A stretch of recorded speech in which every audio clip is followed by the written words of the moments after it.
ที่มันอยู่ได้ครับใจอยู่ยากนั่นแหละพี่น้องเอ้ยอ่าและบัดนี้ผู้ใหญ่ที่เพิ่นเอ็นดูเพิ่นเบิ่งมากอะอยากเห็นความกันอย่างทันแข็งทั้งครอบครัวเพิ่นก็เบิ่งเนาะเพิ่นก็พร้อมซอยซัปพอร์ตและเพิ่นก็พร้อมที่จะซื้อรถให้ทางไอ้เกดพาลูกเมียครอบครัวเฮ็ดให้เฮ็ดนะเนาะพี่น้องเอ้ยอืมในบัดนี้มันก็บ่เป็นไปตามคาดถ้าสมมุติว่าแม่น้องมะนาวไล่ลูกเขยหนีอีหลีนี่ตุคำว่าอาจสิบ่ได้รถไถเด้อเนาะอาจสิบ่ได้รถไถตามที่ตุคิดว่าเนาะถ้าเป็นตุคำนี่โอ้ยพี่น้องเอ้ยเนาะอันนี้บ่ญาติพี่น้องเพิ่นจังบ่ยื่นมือเข้ามาช่วยเหลือญาติพี่น้องเพิ่นจังบ่มาหาเนาะอ่านี่อาจจะเป็นเหตุผลหลักที่ FC แต่ก่อนเคยเว้าว่าญาติพี่น้องก็เป็น YouTube อยู่อย่างเช่นอ่า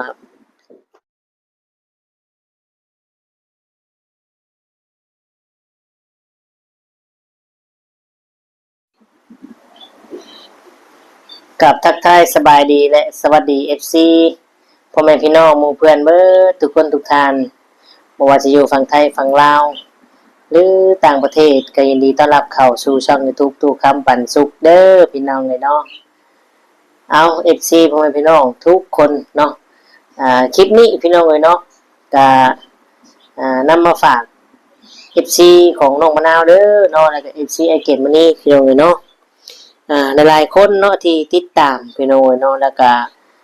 ขอให้กำลังใจน้องมะนาวพี่น้อง FC คิดเห็นจังใดกับเรื่องนี้เนาะอ่าครอบครัวน้องมะนาวเนี่ยมีบุญแต่กรรมบังบ่หรือว่าจังใดเนาะพี่น้องเพราะว่าจะฮอดยามให้ยามนาแล้วเนาะจะลงให้ลงนาแล้วผู้ใหญ่ก็พร้อมที่จะซื้อรถไถนาให้อาเกตพาครอบครัวพาเมียพาแม่น้องมะนาวเฮ็ดให้เฮ็ดนาพี่น้องเอ้ยเนาะอืมแต่ก็ยังบ่ทันฮอดพี่น้องเอ้ยเนาะก็เกิดปัญหากันก่อนพี่น้องเอ้ยเนาะอ่าและบัดนี้ TFC พยายามให้ทุกชิดซอยเรียกว่าให้กำลังใจผู้ใหญ่ซื้อรถไถให้เนาะFC ก็ลุ้น FC ก็ท่าเบิ่งคอยเบิ่งอยู่เนาะแต่ปัญหามันเกิดก่อนพี่น้องเอ้ยอืมปัญหาเกิดก่อนนี่ปัญหาหยังเนาะทางเมียก็ยกเอาคำเว้าของผัวมาสู่แม่ฟังเนาะบัดพอแม่เว้าน้องมะนาวก็นำคำเว้าของแม่มาเว้านำผัวแต่ผัวก็บ่ได้สนใจหยังดอกพี่น้องเอ้ยเนาะปัญหาเรื่องที่เกิดขึ้นนี่เรื่องลูกไอ้เกดพี่น้องเอ้ยเนาะเรื่องลูกไอ้เกดที่ว่าอยากมาอยู่นำและไอ้เกดคิดฮอดลูกอยากมาเยี่ยมลูกพี่น้องเอ้ยเนาะทั้งแม่ฮักหรือว่าผู้ใหญ่เพิ่นที่อยู่ SA เนี่ยก็ได้โทรคุยลงกับตุกคำอยู่พี่น้องเอ้ยเนาะส่วนตัวของตุกคำเนี่ยตุกคำก็อยากบอกหรือว่าขอแสดงความคิดเห็นเนาะหรือว่าฝากถึงแม่น้องมะนาวนำแน่พี่น้องเอ้ยเนาะเพราะว่าคือลูกเนี่ยอย่างเช่นแม่น้องมะนาวเว้าแหละเนาะคือจะบอกว่าน้องมะนาวเนี่ยสิเป็นจังไดกับลูกก็ฮักแพงตบตีอยู่ฮักก็แพงน้องมะนาวนี่จังได๋ก็ลูกเฮาและบัดนี้ไอ้เกดมันนี่น่ะแต่ก่อนเราเฮ็ดเวียกอยู่ไทยนี่แล้วก็คอยส่งเงินให้ลูกแล้วเนาะพอได้ดูแลและบัดนี้แม่น้องมะนาวสิมาเว้าว่าบ่แม่นสายเลือดกูบ่แม่นพี่น้องกูมึงนั่นแหละหน้าดำมึงเอ้ยมึงก็ตัวกูว่ามีเฮือนมีรถมีเงินเตรียมไว้ที่สิมาสู่ขอขันหมากมึงก็บ่มีมึงก็ตัวอ่ามึงสิเอาลูกมาอยู่นำกูบ่ให้อยู่บ่แม่นสายเลือดกูอันนี้คือคำเว้าของแม่น้องมะนาวเว้าให้ไอ้เกดเนาะพี่น้องตามที่ผู้ใหญ่เพิ่นบอกให้ทุกคำฟังนะเพราะว่ามื้อที่แม่น้องมะนาวด่าลูกเคยเนี่ย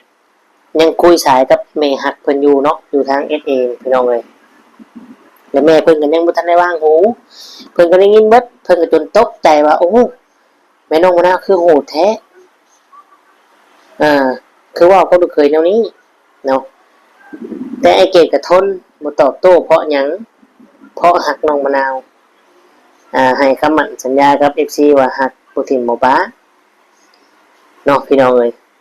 ทุกคำมองว่าเรื่องนี้บ่ถูกเนาะแม่น้องมะนาวคิดผิดพี่น้องเพิ่นเนาะจังใดก็ลูกแล้วก็บอกว่าคิดฮอดลูกเป็นธรรมดาแต่น้องมะนาวว่าอ้าวคิดฮอดลูกคือบ่มื้ออยู่นำลูกมันอยู่นำลูกโลดอ้าวบ่นี่ก็บ่ถูกอีกเด้พี่น้องเอ้ยเนาะผิดได้บ่ผิดเนาะเพราะว่าลูกเด้ว่าไสแม่นอืม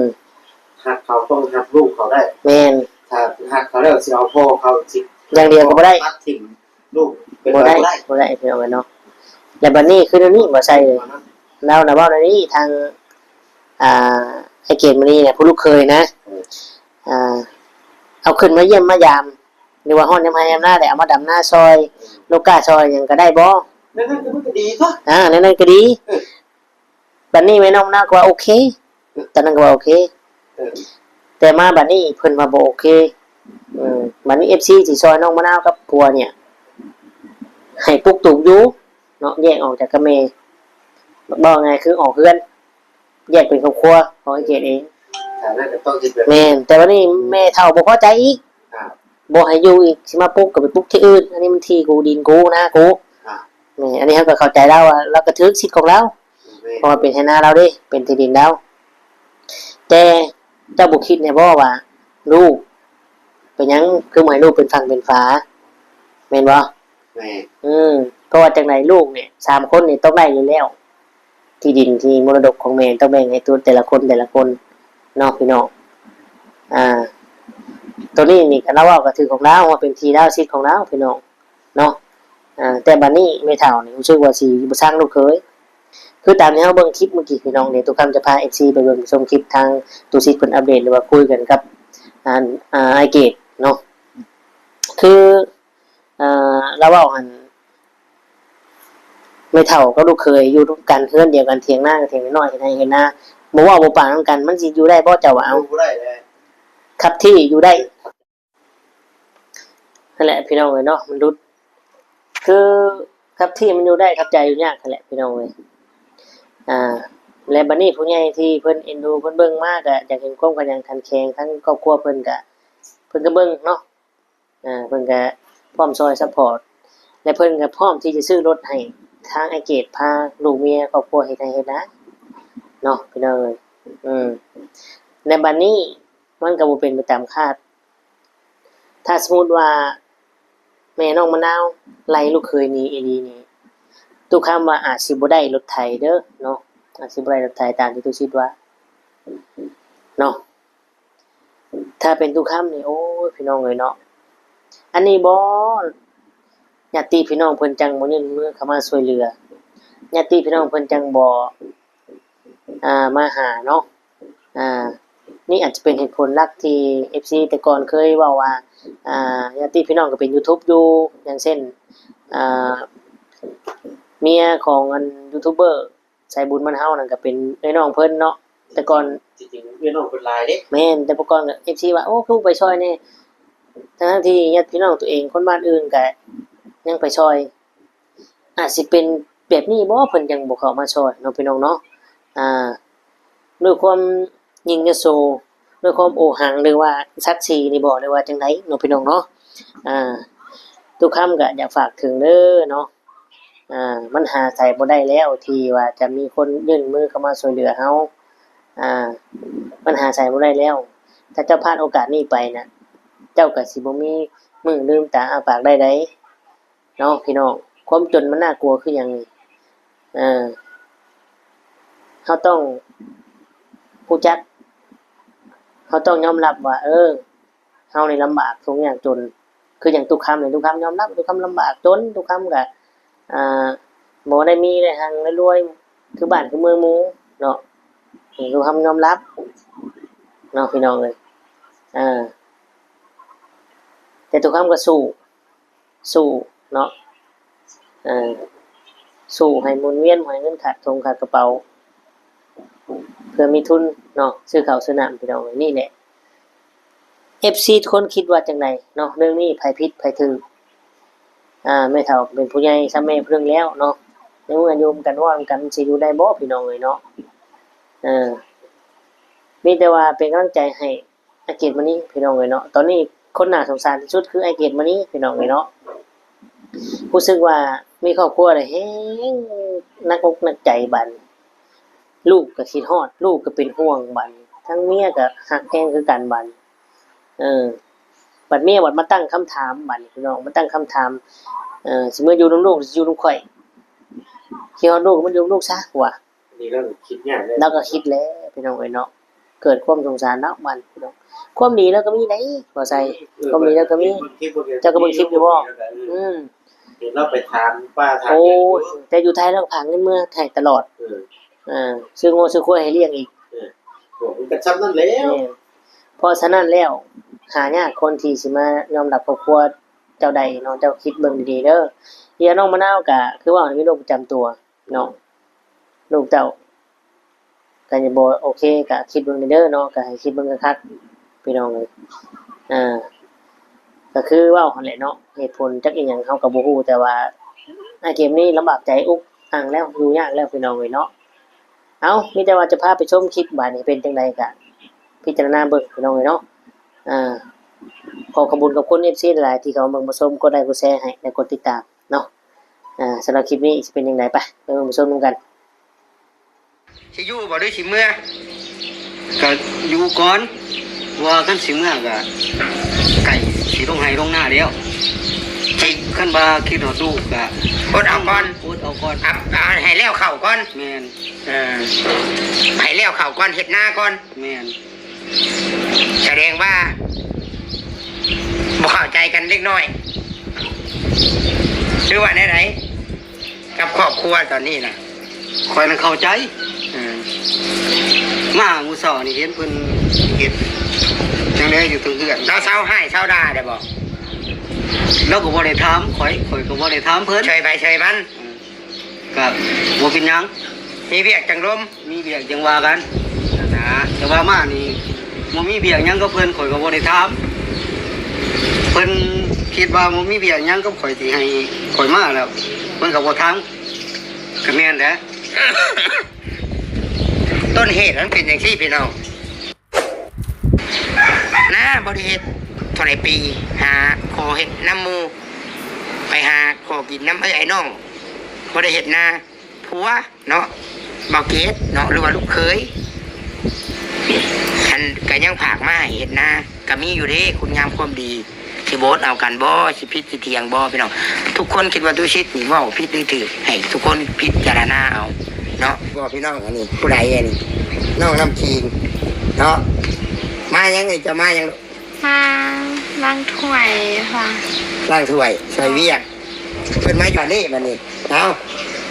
สบายดี สบายดีใช่ความคิดอยู่สองพ่อแม่นี่นั่งกวยแช่งงแงกงแงกเป็นคนดีกำลังใช้ความคิดมาตั้งมานั่งที่มันจังบ่ยอดแสงตั้งมานั่งเด้อมาสิผลงานเพิ่นก่อนพี่น้องนี่แหละถึงผัวถึงเมียเนี่ยก็น้ำขิงได้ตังค์ตัวน่ะไปเอามาทั้งน้ำขิงนี่มาซอยเวียกกันเตรียมบุญได้มื้ออื่นนี่สิเฮ็ดข้าวปุ้นข้าวปาดข้าวต้มเนาะกินลาบสิ้นลาบงัวหัวไข่ต้มปลาคอใหญ่ได้พี่น้องเลยว่าเบาเกียรมานั่งพี่มานั่งพี่ เรามานั่งที่ นั่งใกล้ๆข่อยนะข่อยบ่ให้หรอกพี่เจ้านั่งนี่นั่งใกล้ๆข่อยเลยข่อยบ่ให้เนาะน้ำขิงเนาะน้ำขิงจะเป็นท่านผู้ชมใหม่กำลังใจบาดนี่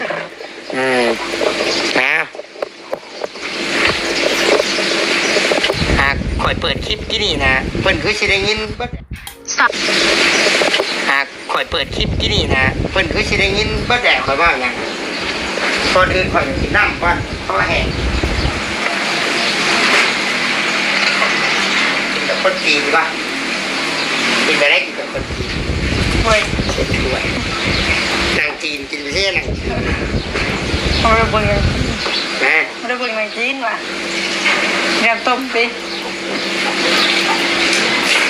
น้ำซานี่ก็ ช่วยดีช่วย สบาย ดี ดี นะเอาเมื่อคืนนี้ก็ได้โทรเว้ากับเพิ่นเฮิงเติบเพิ่นนอนอยู่หน้าพี่น้องเอ้ยเนาะนี่ก็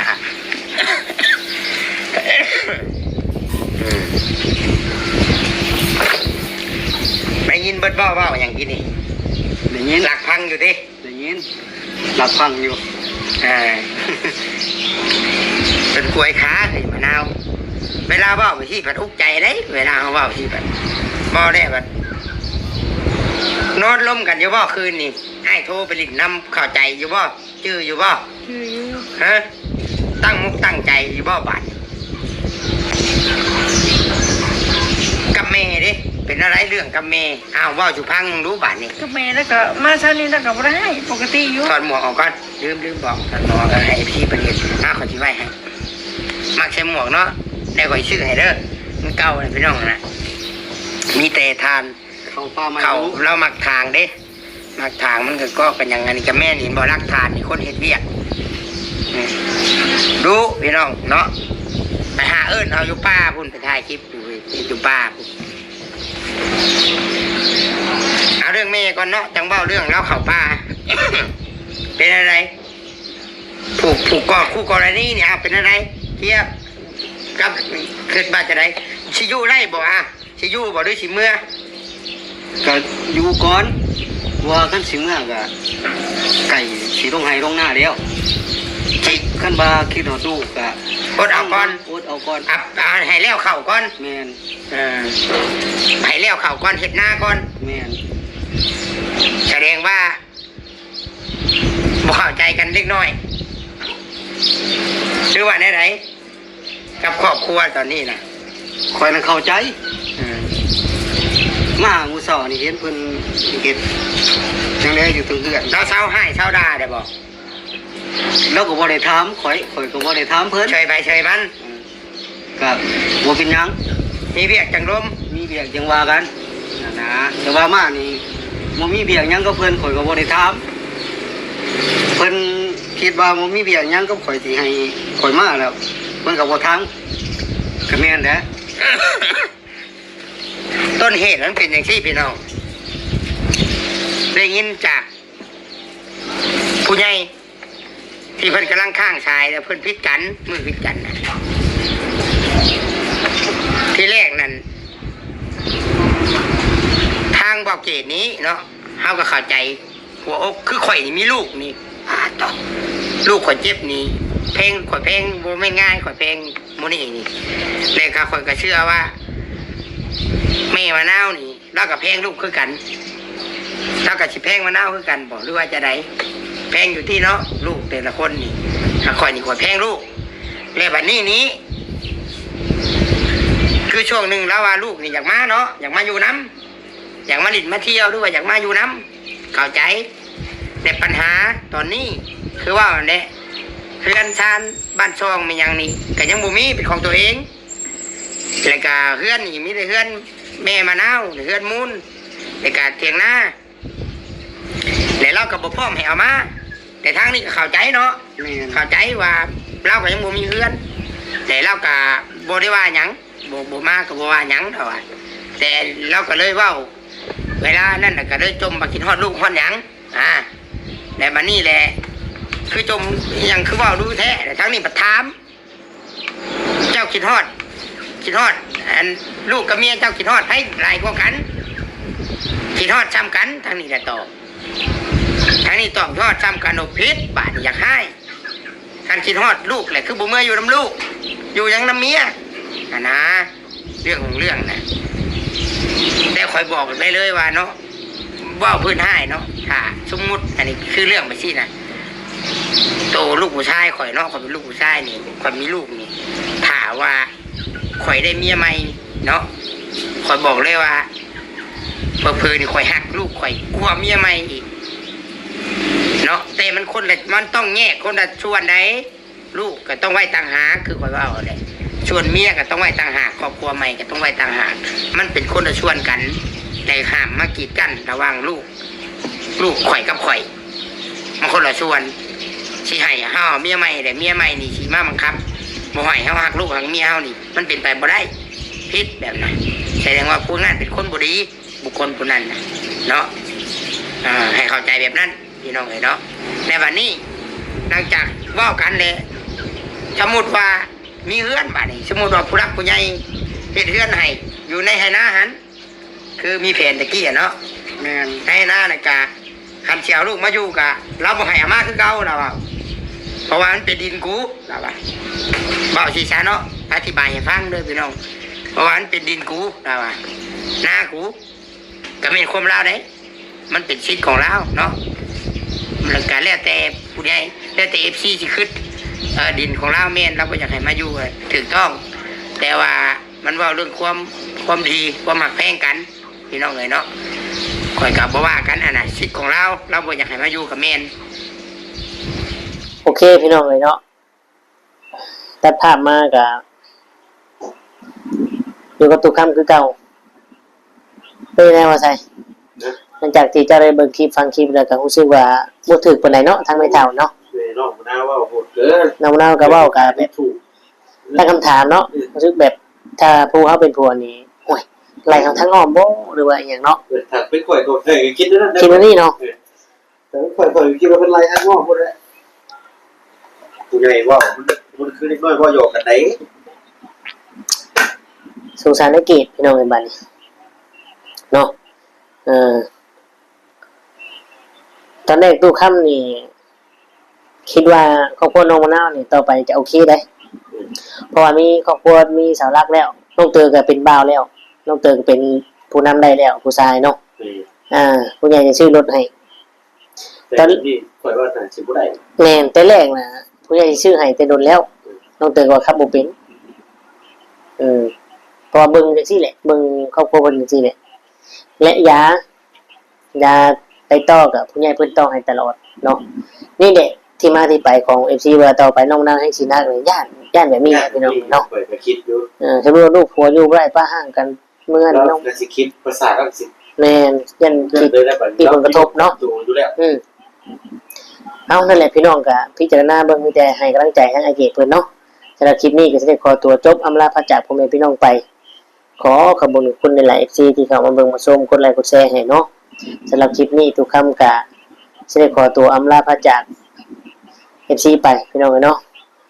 สงกรานต์นี้ก็ขอให้ดินด้วยความระมัดระวังบ่ประมาทเด้อพี่น้องเนาะทุกคำปีนี้ก็บ่ได้เมื่ออยู่พี่เนาะน่าสิหลังสงกรานต์พุ่นแหละพี่น้องเอ้ยเอ้าท้ายนี้ชุดนี้ก็คือสิได้กล่าวคำว่าสำบายดีและสวัสดีครับ